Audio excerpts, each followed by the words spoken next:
Bismillahirrahmanirrahim. Assalamualaikum warahmatullahi wabarakatuh.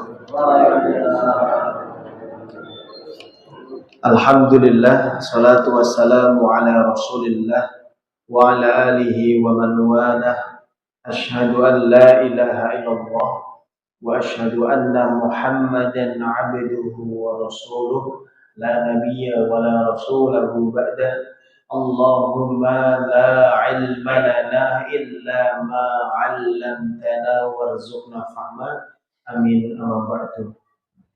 Bapak Ibu hadirin hadirat jamaah kajian pada Isya rahimani wa rahimakumullah.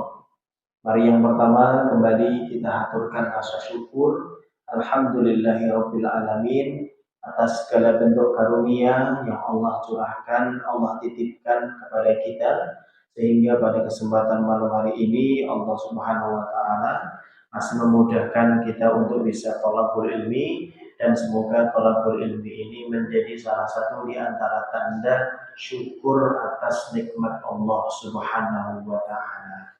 Amin. Shalawat dan salam semoga senantiasa tercurah limpahkan kehadirat junjungan kita Rasulullah Muhammad sallallahu alaihi wasallam, keluarganipun, sahabat, tabi'in, atba'ut tabi'in, dan seluruh umatnya yang senantiasa istiqamah, dan semoga kita termasuk di antara umatnya Rasulullah yang insya Allah nanti di yaumul akhir kita bisa mendapatkan syafaatnya. Amin ya rabbal alamin.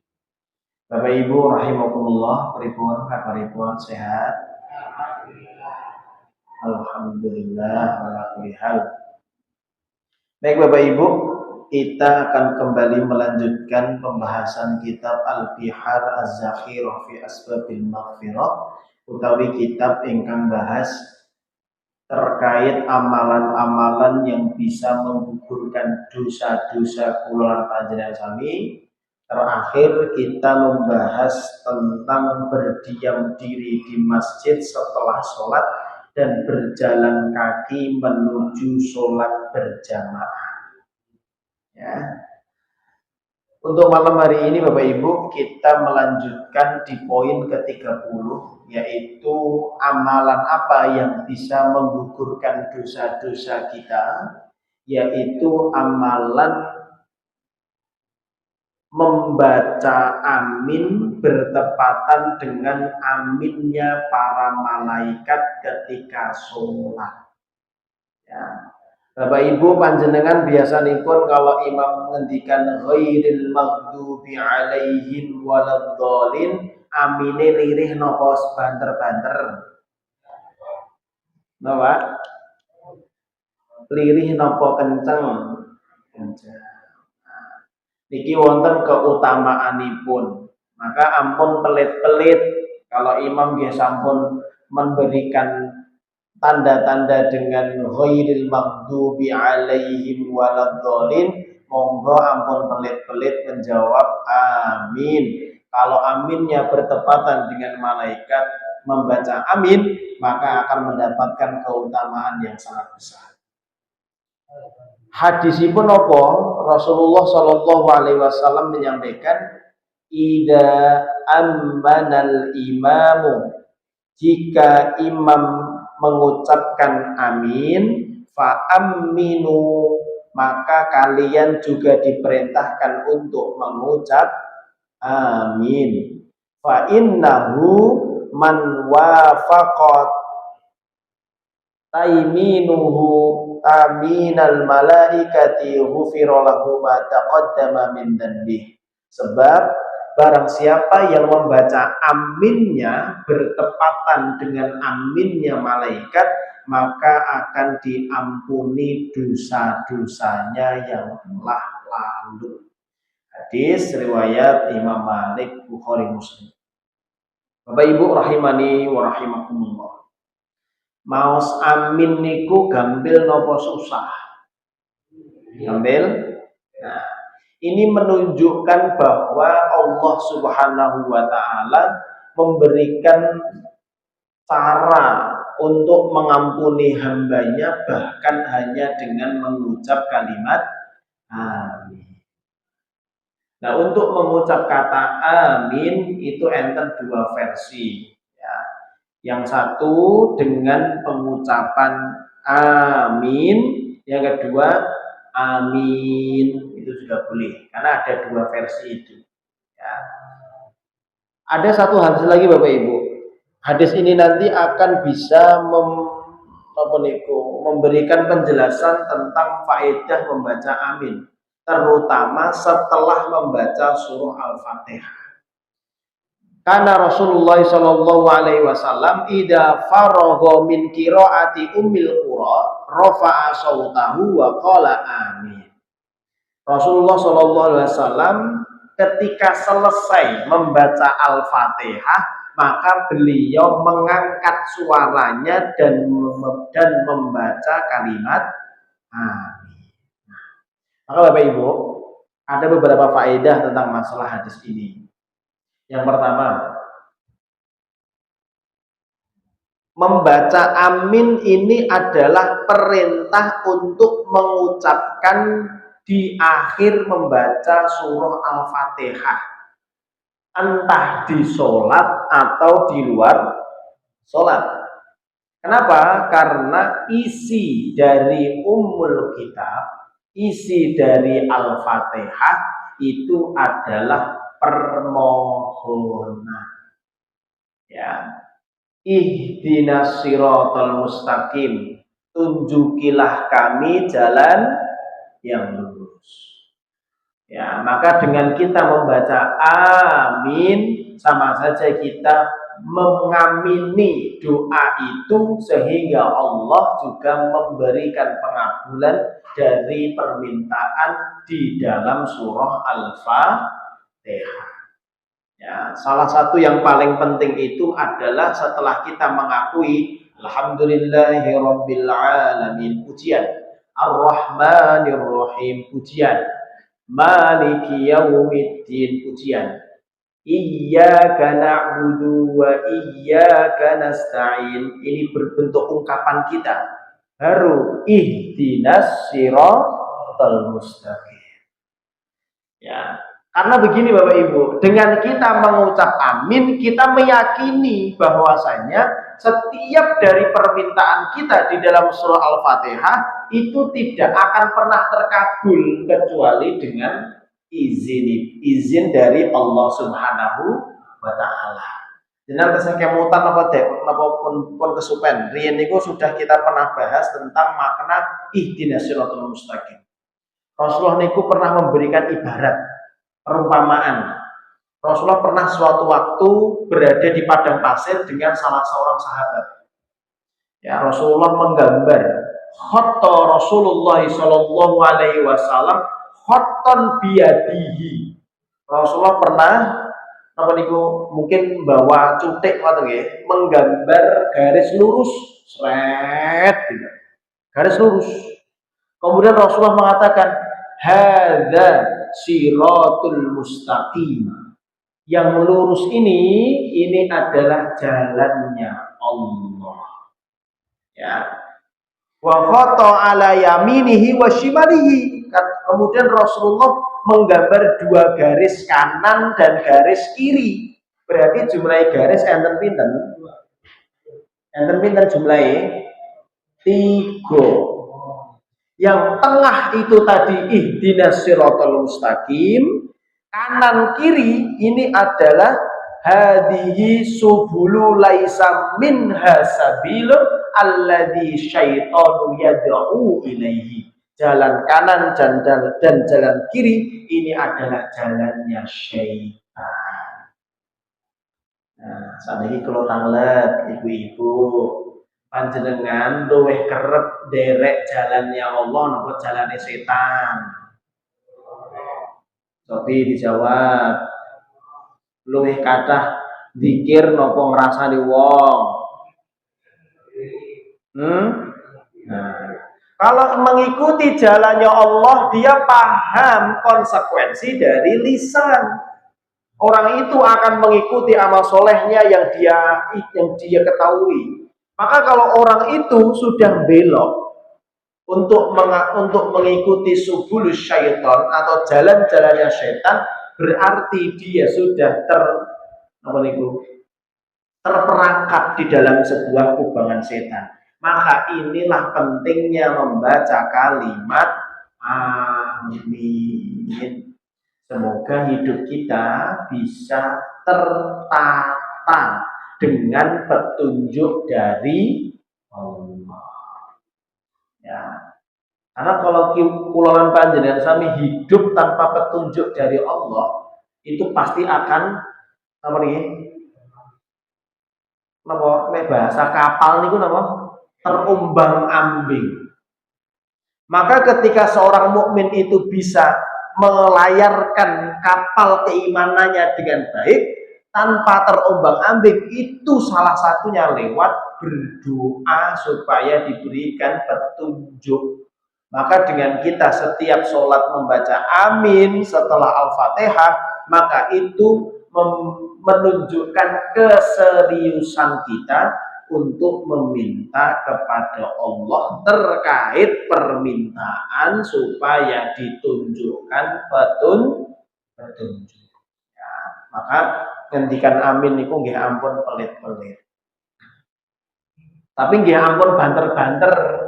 Ya ampun berlebihan kaya bocah-bocah niku. Kula niku nate ngimami ten salah setunggalipun masjid ten daerah Karangpandan. Kula ngimami ghairil maghdubi alaihim waladdallin. Belakang kula niku bocah. Amine biyanter banget nganti kula kaget nganti astagfirullah. Jenenge wong kaget nggih. Untung kagete astagfirullah. Lah nek kagete misuh pripun niku. Ya. Kadang niku nek kita pengen tahu asline wong niku mang kageti. Nek asline wong niku bergaenane misah-misuh, mbok ketoke wonge kaya apik kaya napa dikageti biasane nggih. Nek panjenengan tiyang sing dikageti astagfirullah napa misuh? Nek kesandung astagfirullah napa nyalahne watu? Nah ini Ibu. Ya, maka faedah pertama mengamini doa Al-Fatihah, mengamini Al-Fatihah itu merupakan bentuk kita mengamini doa di dalam doa Al-Fatihah. Yang kedua, tadi membaca aminnya itu ada dua versi, amin atau amin, itu sudah boleh. Para ulama biasanya berselisih di situ antara hamzahnya di depan panjang, amin atau amin. Itu juga termasuk di antara kesunahan. Ya. Bapak Ibu rahimani wa rahimakumullah, hadis tadi juga memberikan satu petunjuk bahwasanya membaca amin itu disunahkan mengeraskan suara. Ya, di saat membaca amin itu pendapat jumhur ulama, pendapat mayoritas ulama membaca amin itu sunnah. Yang keempat, makmum dan orang yang sholat sendirian itu juga dianjurkan pula membaca amin, termasuk panjenengan sholat piyambakan. Sholat sendiri itu juga disunahkan membaca amin. Jangan terus sendiri tidak membaca amin. Ya. Nah, di sini juga dijelaskan di dalam sebuah kitab yang sangat terkenal Al-Majmu', kitabnya Imam An-Nawawi. Beliau juga menyampaikan bahwa membaca amin itu at-ta'minu sunnatun likulli musolli. Membaca amin itu disunahkan bagi setiap yang sholat. Bagi setiap yang sholat. Kenapa dikatakan setiap bagi yang sholat? Karena orang yang sholat itu pasti membaca surah Al-Fatihah. La sholata illa biqiraatil Fatihah. Tidak dikatakan sholat ketika dia tidak membaca surah Al-Fatihah. Ya. Nah, entah laki-laki, perempuan itu sama saja. Nah, membaca amin itu merupakan sebuah kesunahan. Nah, ini yang pertama. Yang kedua, untuk malam hari ini, setelah membaca amin itu ternyata juga bisa mengampuni dosa-dosa kita. Yang selanjutnya, amalan apa? Amalan orang yang mengucapkan Sami Allahu liman hamidah bertepatan dengan ucapan malaikat. Sami Allahu liman hamidah. Kalau talak umien, panjenengan pas Imam Sami Allahu liman hamidah, panjenengan membaca Sami Allahu liman hamidah atau langsung doa. Rabbana lakal hamdu begitu. Yang baca Sami Allahu liman hamidah apa badan? Enten sing baca? Ada? Enten sing tidak baca?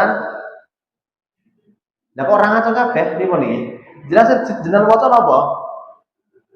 Enten sing pas Imam Sami Allahu liman hamidah jenengan ikut Sami Allahu liman hamidah Rabbana walakal hamdu, atau pas Imam Sami Allahu liman hamidah langsung begini, langsung doa Rabbana walakal hamdu. Sing pundi?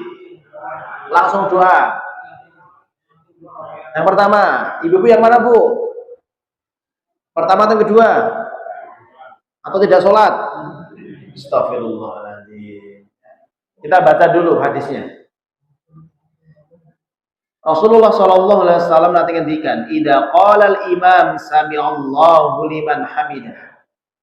Jika imam mengucap sami Allahu liman hamidah, liman hamidahu, maka ucapkanlah faqulu Allahumma rabbana lakal hamdu. Ya Allahumma rabbana lakal hamdu fa innahu man wafaqa qawluhu qawlal malaikah.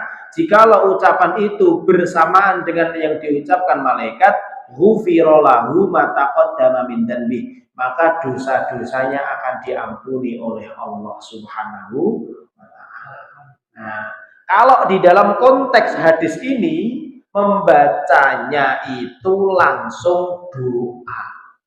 Jadi langsung Allahumma rabbana lakal hamdu. Tapi di dalam beberapa tulisan para ulama yang berangkat dari sebuah hadis yang Rasulullah pernah menyampaikan, ya hadisnya mirip, wa idza qala sami Allahu liman hamidah faqulu rabbana walakal hamdu. Jika imam bangkit dari rukuk, maka bangkitlah. Jika ia mengucap sami Allahu liman hamidah, maka jawablah dengan Rabbana walakal hamdu. Kalau di hadis yang pertama tadi ada Allahummanya. Allahumma Rabbana lakal hamdu. Kalau di hadis yang kedua langsung Rabbana lakal hamdu. Nah, ada beberapa catatan Bapak Ibu. Di mazhab Syafi'i, ya, di mazhab Syafi'i ketika bangkit dari rukuk, maka hendaknya mengucap sami Allahu liman hamidah sampai berdiri lurus. Jadi ucap sami Allahu liman hamidahnya itu pas proses berdiri, pas proses berdiri. Hendaklah mengucap jika berdirinya sudah lurus sempurna, maka hendaknya mengucap Rabbana lakal hamdu hingga selesai. Ya. Ada catatan teman ini, kedua bacaan tadi berlaku untuk imam, makmum ataupun sholat munfarid. Yang dimaksud dua bacaan itu apa? Sami Allahu liman hamidah, Rabbana lakal hamdu. Ya, kalau di mazhab Syafi'i, entah tiang ini ku imam, entah tiang ini ku makmum, atau orang itu sholat sendiri munfarid, tetap disunahkan membaca sami Allahu liman hamidah, Rabbana lakal hamdu. Ya, ini perbedaan pendapat saja. Kalau panjenengan yang langsung doa nggih mboten napa-napa. Ya, kalau pas berjamaah. Nah, ini pendapat yang kedua menurut Atok, Abu Burdah dan Muhammad bin Sirin. Muhammad bin Sirin ini seorang ulama yang banyak meriwayatkan hadis terkait pelaksanaan sholat secara khusus. ya secara khusus.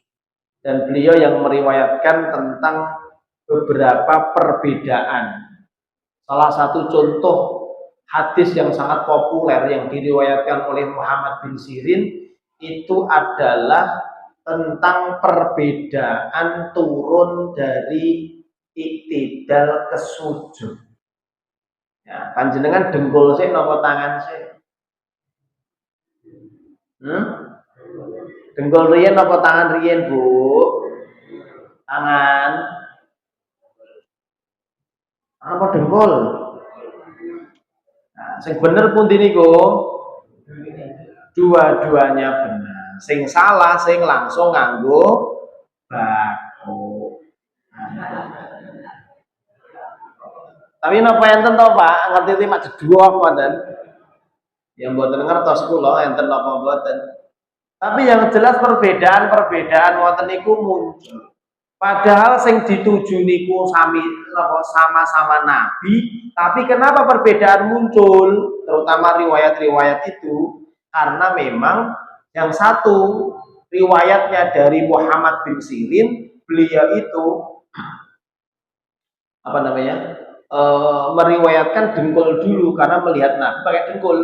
Sedangkan Abu Hurairah itu masuk Islam agak-agak akhir. Sudah menjumpai Nabi dalam kondisi sepuh, sudah mulai sakit. Maka Abu Hurairah meriwayatkan kalau turun ke sujud itu tangan dulu. Tapi sing riwayat ngangge bathuk langsung mboten enten. Mbah jenengan ngangge tangan, ngangge dengkul niku sama-sama sunnah. Ngoten lho. Ya, mboten sah nyalahne sing dengkul rumiyin, mboten sah nyalahne sing tangan rumiyin. Jangan pernah saya ceritakan toh kasus di Bekasi ini. Ada suami istri berantem 3 hari, padu Pak 3 hari Pak. Nek panjenengan biasanya ayel-ayelan ngoten niku dugi 3 dina mboten? Nek pas rada ngenten-ngenten ngoten niku 3 dinten apa 3 jam? 3 tahun. Lah 3 tahun iki kayak kuat meneh. Dan niki 3 hari niki berantem. Mergone napa? Mergone garwane sing kakung niku sujud ngangge dengkul rumiyin, sing setri ngangge tangan rumiyin. Niku nganti padu, Pak. Masya Allah tenan niki. Nganti padu. Dan ternyata penyebabnya suami istri niki belajar dengan guru yang berbeda. Ya, sing bapake nyalahne ibuke, Bu, sujudmu iki lho. Oh salah, aku maca kitabe dengkul sik. Ibuke mboten trima. Sujudmu sing salah, Pak. Sing sunah iki ya nganggo tangan sik. Padahal dua-duanya sama-sama sunnah. Ya. Bapak Ibu rahimani wa rahimakumullah. Nah, itu ya. Jadi ada 2 pendapat itu. Yang satu imam makmum ataupun munfarid membacanya komplit sami Allahu liman hamidah Rabbana lakal hamdu. Tapi ada yang berpendapat termasuk tadi sahabat Muhammad bin Sirin bahwa makmum khusus makmum itu hanya membaca Rabbana lakal hamdu. Ya, jenengan yang mana? Dan orang yang membaca sami Allahu liman hamidah kemudian membaca Rabbana lakal hamdu, maka kalau bertepatan dengan bacaan malaikat ya, dan kita nggak tahu ya pasti niku pripun boten ngertos, tapi yang penting kita baca saja. Urusan pas napa boten itu urusan Gusti Allah ya. Yang jelas kalau itu kita lakukan dengan khusyuk, maka insya Allah Allah akan mengampuni dosa-dosa kula lan panjenengan. Amalan membaca amin dan sami Allahu liman hamidah Rabbana lakal hamdu niku amalan yang sangat mudah. Ya, tapi amalan yang mudah itu terkadang bisa berefek dengan kebaikan yang luar biasa. Ya. Sebaliknya keburukan kecil yang selalu tertumpuk-tumpuk nanti akan berdampak besar juga ke dalam efek maksiat. Karena dosa besar itu terkadang muncul bukan dengan zina, bukan hanya dengan mencuri, tapi dengan meremehkan dosa-dosa kecil. Dan amalan yang besar itu tidak selamanya dengan haji umroh, tidak selamanya dengan wakaf, tapi juga terkadang lewat amalan sepele tapi istiqomah. Ya, maka monggo Bapak Ibu, kita bersama-sama untuk mencari amalan-amalan nopo sing gampil ning efeke besar. Ya, salah satu niki. Ya, napa mulai niki sasi Muharram niki. Sasi Muharram itu kan terkenal dengan bulan apa niku? Bulan hijrah, bulan perubahan. Maka perubahannya mboten namung tahun 1447 telas, kemudian kalender beralih menjadi 1448, tapi tidak merubah sedikit pun amal soleh kula lan panjenengan sami. Ya, minimal di tahun ini kula lan panjenengan sami bisa lebih khusyuk lagi sehingga buatan kelewat membaca amin atau sami Allahu liman hamidah Rabbana lakal hamd. Bapak Ibu sak napa mriku? Jenengan niku nate napa dereng? Saking boten khusyuke nganti lali maca amin. Pernah ya? Pernah. Nek nganti pernah niku kebangetan ngoten lho.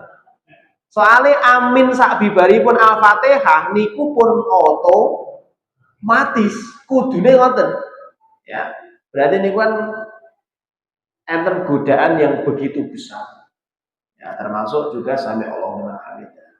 Niki ingkang nomor kali. Ingkang nomor 3. Nah, niki juga masih ada kaitannya tentang setelah sholat. Yang ketiga Bapak Ibu, amalan apa yang bisa menggugurkan dosa? Berzikir setelah sholat. Nah, ini berzikir setelah sholat. Terkhusus tiang-tiang ingkang bibar sholat mak klebat langsung hilang. Coba dengar baik-baik ini yang disampaikan Rasulullah. Ya, wis mangkate atahiyatulillah mulyese dhewe. Tiange dugi mboten? Sing ten Jawi napa sing ten jero masjid niki?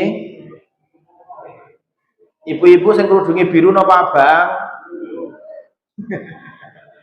Masya Allah. Nggih Bapak Ibu, coba kita baca nggih. Zikir apa yang disampaikan oleh Nabi? Ini tergolong amalan yang mudah tapi bisa menggugurkan banyak dosa. Riwayat dari Abu Hurairah radhiyallahu anhu, Rasulullah shallallahu alaihi wasallam nanti ngendikan. Simak baik-baik Bapak Ibu, ini penting karena kita semuanya pasti membutuhkan ini. Man sabbahallaha fi duburi kulli sholatin salatan wa salatina wa hamidallaha salatan wa salatina wa kabbarallaha salatan wa salatina. Ya. Barang siapa yang bertasbih ya, barang siapa yang bertasbih sebanyak 33 kali setelah sholat. Tasbih sebanyak pinten, Pak? 33 kali. Wa hamidallaha salatan wa salatina, dan dia mengucap alhamdulillah 33 kali. Wa kabbarallaha salatan wa salatina, dan dia bertakbir 33 kali. Fatil katis atun wa tis'una, di jumlah pindan 99. Fatil katis atun wa tis'una, itu semua digabung menjadi 99. Wa qala tamamal mi'ah, supaya bisa sempurna menjadi 100, maka sempurnakan dengan membaca la ilaha illallah wahdahu la syarikalah lahul mulku wa lahul hamdu wa huwa ala kulli syai'in qadir. Ghufirat khotoyahu, maka akan diampuni dosa-dosanya.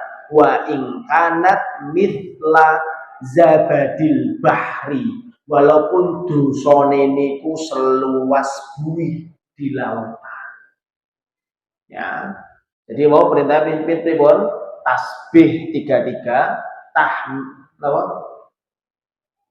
Subhanallah 33, Alhamdulillah 33, takbir 33 disambung dengan la ilaha illallah itu sampai selesai, akan diampuni dosanya walaupun sebanyak buih di lautan. Ini zikir sebelum kita meminta ampun loh Pak.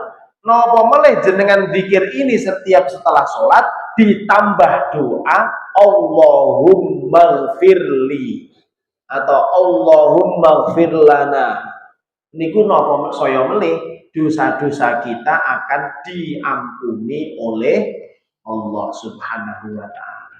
Bapak Ibu, monggo sak bibaripun salat nek mboten kepepet banget ampun kesusu.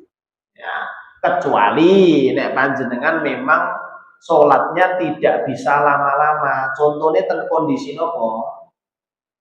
Contohnya perang. Nggih, perang leres niku.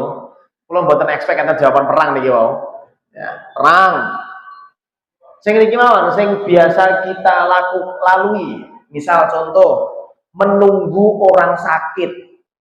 Ya misal nih, jenengan ten PKU yang kakung pengennya jamaah.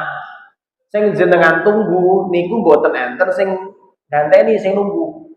Jenengan sholat jamaah niku mboten gak usah lama-lama karena kepentingan menjaga itu sangat penting. Nah, nek buka warung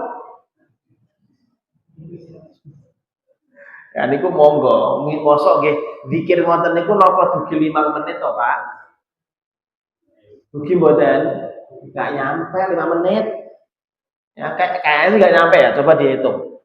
Cuman itu saja, belum nanti ditambah apa namanya Al-Ikhlas, Al-Falaq, An-Nas, belum nanti ditambah ayat kursi dengan keutamaannya masing-masing. Maka ini menjadi zikir yang paling minimal kalau kita baca setelah sholat akan bisa menggugurkan dosa-dosa kekurangan panjenengan sami.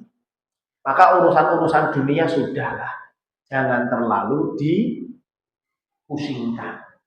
Karena sholat niku sing butuh Gusti Allah napa kula lan panjenengan sami. Sing butuh sholat niku hamba napa Allah. Jenengan pun termasuk membutuhkan sholat. Cobi nggih, dibuktikan nggih. Jawab jujur nggih. Cobi niki misal ibu-ibu, misal jenengan enten butuh kalih bos panjenengan. Jenengan kerja ke satu perusahaan apa misal jenengan perawat. Jenengan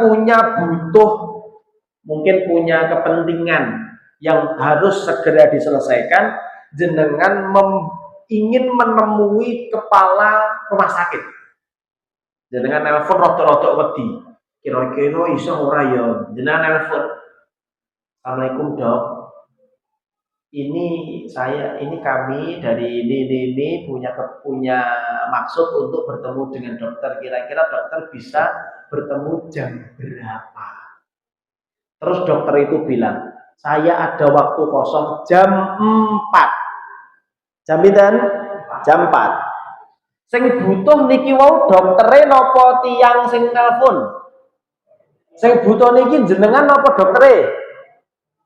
Kitanya kan? Nah, pertanyaannya, kalau panjenengan sebagai dokternya sida napa mboten? Niku masalah mboten? Nah, sebagai dokter ya? Tidak. Karena yang membutuhkan pertemuan itu adalah kita. Nek misalnya niku rada-rada mumet, misal jenengan butuh kalih kula, jenengan niatan jilih utang kalih kula, ngoten misalnya. Walaupun kula ya wajar-wajar patek duwe-duwe jane. Lah ibu-ibu do guyu ketene kowe ora duwe duit utangi nggo apa ngoten.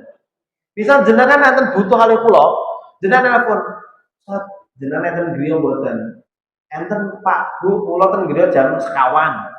Pertanyaannya, untuk menunjukkan keseriusan panjenengan untuk bermaksud bertemu dengan kami, itu jenengan mengusahakan datangnya sebelum jam 4. Pas jam 4 atau jam 5 baru datang. Jam berapa, Pak? Sebelum jam 4. Jenengan rela untuk menunggu? Rela? Kenapa kita rela menunggu seseorang? Karena butuh. Pertanyaannya sekarang, sholat asar jam 3. Dugine jam pinten jenengan? Jam pinten, Bu? Bapak-bapak kula khusnudon jamaah. Ya kula khusnudon jamaah. Kok tanya ibu-ibu? Sholat asar itu janjian waktunya misal jam 3. Pun enten niki nih. Ya, tit jam 3. Niku jenengan dugine saderenge jam 3.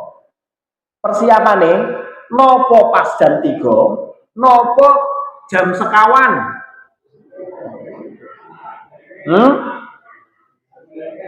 Kita seringnya datangnya itu setelah waktunya tiba. Sekarang pertanyaannya begini, apakah itu yang disebut dengan kata butuh? Saya nggak mau menjawab yang jawaban jenengan piyambak.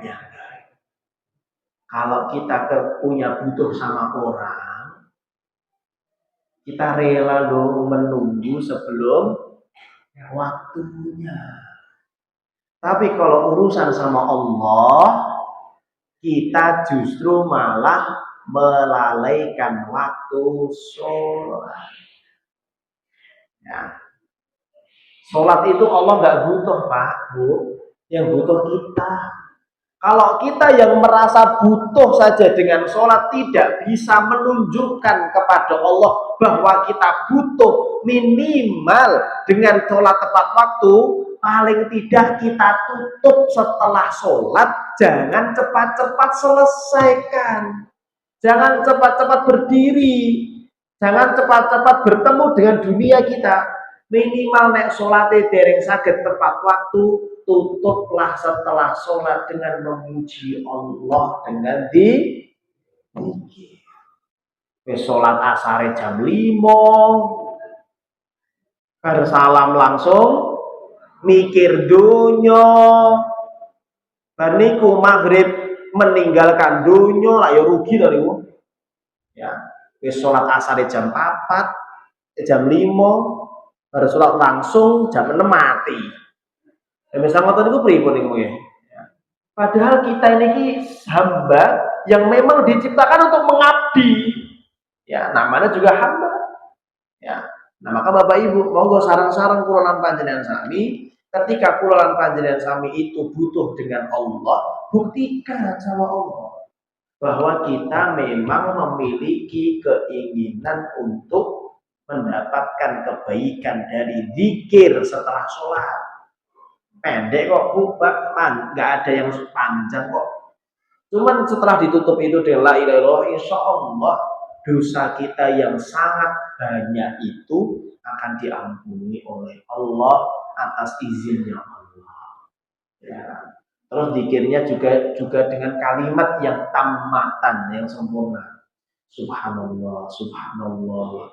Alhamdulillah, alhamdulillah, Allahu akbar, Allahu akbar.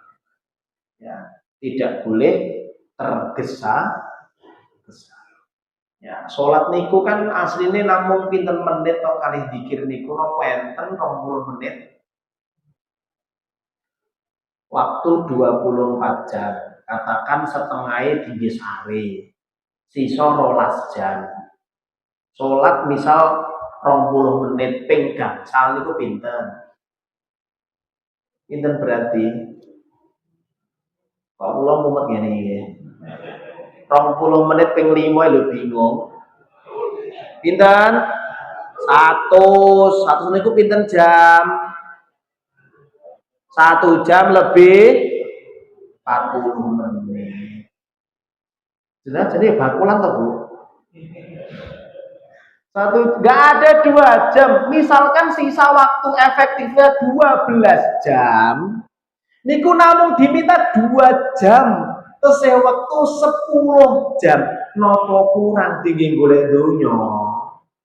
Kurang. Masya Allah, Ibu. Ya, ini kalau katakan sholat dan pikir setelah sholat ini kita harus serius, tidak boleh memilih untuk tidak, harus diambil. Ya. Nah, kemudian nanti belum lagi ditambahi dengan zikir-zikir yang lain ya, termasuk doa. Ya. Kemudian panjenengan juga harus memiliki adab di dalam berdoa, di dalam berzikir kepada Allah. Maka insya Allah dengan zikir-zikir tadi, Allah akan mampukan kita untuk mengampuni dosa-dosa kita. Yang keempat. Nah, yang keempat, kalau yang kemarin itu adalah hanya berjalan kaki menuju sholat jamaah. Nah sekarang ada amalan yang setiap langkahnya itu bisa menggugurkan dosa. Apa itu? Berjalan dari rumah ke masjid dalam keadaan wudhu. Ibu-ibu niki mau sholat itu mriki apa ten griya? Ten griya. Sak derenge mriki wau wudhu napa mboten? Wudhu. Nah itu bagus. Maka fadilah wudhu bagi orang yang berjamaah di masjid itu wudhunya dari rumah supaya mendapatkan fadilah ini.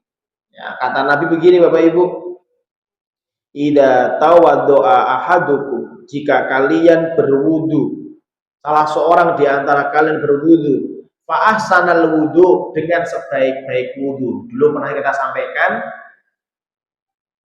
kesempurnaan wudhu itu adalah menggabungkan antara rukun dan sunnah. Artinya orang ini wudhu dan wudhunya baik.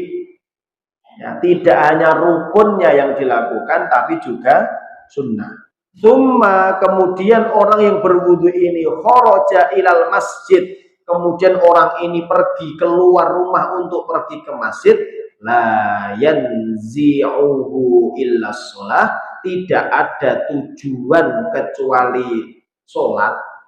Lan tazal rijluhul yusra tamhu anhu sayyi'atan, maka setiap langkah kaki kirinya itu menghapuskan dosa. Lahu al-yumna hasanatan hatta yadkhulal masjidah, dan kaki kanannya itu akan menambah kebaikan sampai orang itu masuk masjid. Ya. Maka kalau itu gak ada rencang Pak. Nek panjenengan diken milih niki jujur-jujuran mawon. Niki jawaban sing kula mau, jawaban jujur mboten jawaban pengajian nggih. Jenengan enten tawaran, enten masjid mriki masjid. Deng. Jenengan baru cari rumah. Ada dua pilihan, sing satu samping masjid pas, sing satu 200 meter saking masjid. Niku jenengan pilih sing pundi? Sing 200. Sudah masjid. Kalau niku gak ada rencang, Pak. Bangun rumah niku wis enten lemah ning samping masjid. Niku malah pilih tuku lemah meneh ning adoh saka masjid. Kula tak ngerti. Iki piye to, Bro? Enek lemah samping masjid, sholat gampang, jamaah kemungkinan ora telat. Lah kok malah pilih adoh. Beliau beralasan karena aku ingin mendapatkan kefadilahan melangkahkan kaki ke masjid, semakin banyak langkah, semakin banyak kebaikan. Ya, nah inilah yang harus kita perhatikan. Tapi catatannya di sini dalam kondisi bersuci. Ya, jadi berangkat dari rumah, berjalan kaki, kaki kanannya itu mendatangkan pahala, kaki kirinya menghapuskan dosa. Nah, nek numpak pit motor pripun? Mugi-mugi tetap dihitung, mboten mawon. Ya. Saya oke muter ban nggih. Maka insya Allah ya kita khusnudon aja sama Allah ya, semakin kita intinya begini Bapak Ibu, semakin kita merasa sulit berangkat ke masjid tapi kita memaksa diri, semakin banyak pahalanya. Ya, berjalan kaki dengan naik motor banyak pahala jalan kaki, kecuali kalau memang dia memang benar-benar tidak mampu jalan kaki. Nanti yang saat ini loh masjid loh 50 meter wajib motor. Ya. Dan di Solo niku enten masjid niku jarak saking griyane niku paling pinten niku 100 meter mboten enten. Mboten sampai sik, pinten iki kira-kira nggih 30 meter lah. 30 langkah lho dugi niku. Niku tetep ngurup nepit motor. Ngoten lho maksudnya. Tapi nek griyane sekilo ya melaku tekan masjid bubar. Lah wong mangkate pas komat tok. Jenengan tiang sing menunjukkan keseriusan sholat itu penting datangnya pas denger adzan nopo pas komat nopo bubar. Nah ini ya. Nah maka Bapak Ibu monggo. Berarti poinnya nopo? Sebelum kita keluar rumah berwudu. Nah terus ini juga ada penguatnya. Walau ya'lamun nas, jikalau manusia itu mengetahui ma fil atamatil wasubhi, jika mereka itu manusia mengetahui keutamaan sholat isya dan sholat subuh, atau huma walau habuan, niscaya mereka akan mendatanginya meskipun dengan merangkak. Ya, ini menunjukkan keseriusan bahwa disyariatkan bagi laki-laki khususnya untuk sholat berjamaah, terkhusus sholat subuh dan sholat isya. Sholat subuh niku rasane abot napa enteng. Ten Indonesia niki masjid pundi sing subuhane luwih akeh ketimbang maghrib? Alimun nanan pura niku Pak. Tenanan niku. Insyaallah. Berkah insyaallah. Ya. Selain alimun, ampun nyebut masjid-masjid cerak mriki lho. Tapi ini Pak, Bu. Pengalaman kami nggih. Salat subuh sing luwih akeh ketimbang salat maghrib niku masjid sing dibangun ning samping pasar. Lho saestu. Griya kula riyen niku kula niku salate subuh niku ten masjid pasar. Masjid besar, masjid agung ngoten. Niku subuh niku kebuak, macam masjid gede niku. Tikel sekawan niki ya, tikel empatnya niki gede ageng. Ten pasar Gelondongan niku. Tapi nek maghrib suwite ya mergo sing pas subuh niku wau do pedagang. Akhirnya nggih maghrib pun ya, tapi yang jelas setiap panjenengan tidak termasjid berniatan tidak ada niatan keluar rumah kecuali sholat, maka jagalah wudhu karena bisa menggugurkan dosa. Terakhir Bapak Ibu, terakhir apa amalan yang bisa menggugurkan dosa? Sholat subuh berjamaah dan berzikir setelahnya hingga terbit matahari, kemudian sholat 2 rakaat atau sholat subuh. Jadi sahabat Anas bin Malik radhiyallahu anhu berkata, Rasulullah shallallahu alaihi wasallam menghentikan, man sholal fajr, barang siapa yang sholat subuh fi jamaatin, dalam berjamaah, thumma, kemudian qa'ada yadkurullah, kemudian dia berdiam diri di masjid berzikir kepada Allah hatta tatlu asyamsu, sampai matahari terbit, thumma sholla rakaataini, kemudian dia sholat 2 rakaat, kana lahu ka ajri hajjatin wa umratin tammatin, sebagaimana mendapatkan pahala haji dan umrah secara sempurna. Nah, ini menunjukkan haji umrah itu kan salah satu ibadah yang bisa menggugurkan dosa. Nah, maka Bapak Ibu monggo mriki enten subuh barokah. Dan apa niku Ahad nggih? Ahad. Nah, panjenengan kalaupun enten kesempatan sholat subuh ten mriki, kemudian enten majelis zikir niku enten 3. Zikir secara mutlak, zikir subhanallah walhamdulillah la ilaha illallah. Zikir yang kedua membaca Al-Qur'an. Yang ketiga tholabul ilmi. Kalau jenengan bibar subuh melakukan salah satu di antara 3 ini di masjid sampai matahari terbit, sampai waktu syuruk berbunyi, jangan langsung sholat. Tapi kata beberapa ulama ditambah waktunya 10 sampai 15 menit atau pendapat lain 5 sampai 10 menit baru sholat. Kenapa? Karena waktu terbitnya matahari itu kata Nabi itu adalah waktunya matahari berada di antara tanduk setan, 2 tanduk setan. Kenapa dikatakan dua tanduk setan? Karena di waktu itu orang-orang penyembah matahari mereka bersujud untuk menyambut Tuhannya. Maka untuk menyelisih itu tunggulah 10 menit baru sholat syuruk. Pahalanya seperti haji dan maka Bapak Ibu, monggo kalau ada kesempatan subuh kajian subuh barokah temriki, sebisa mungkin derek subuhan temriki. Setelah kajian jangan cepat-cepat pulang. Kalaupun kajiannya belum sampai syuruk, tunggu dulu, berzikir dulu, baca Quran dulu sampai waktu syuruk tiba, ditambah 10 menit untuk cari amannya, baru sholat syuruk, akan mendapatkan pahala yang sangat besar, diampuni dosanya, apalagi mendapatkan pahala secara setara haji dan umrah. Aslinya untuk menggugurkan dosa niku pilihane kathah. Cuman terkadang kula lan panjenengan sami sing napa yang lebih mendahulukan atau lebih dikuasai dengan hawa nafsu sehingga menjadi males. Barakallahu fikum. Bapak Ibu, ini kemauan yang sakit aturaken, mungkin sakit nambah manfaat.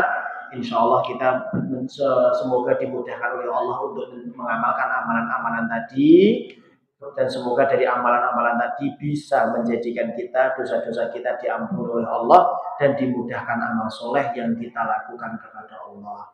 Amin ya rabbal alamin. Aku qouli hada subhanakallahumma wa bihamdika asyhadu an la ilaha illa anta astaghfiruka wa atubu ilaik. Wa akhiru da'wana alhamdulillahi rabbil alamin. Assalamualaikum warahmatullahi wabarakatuh.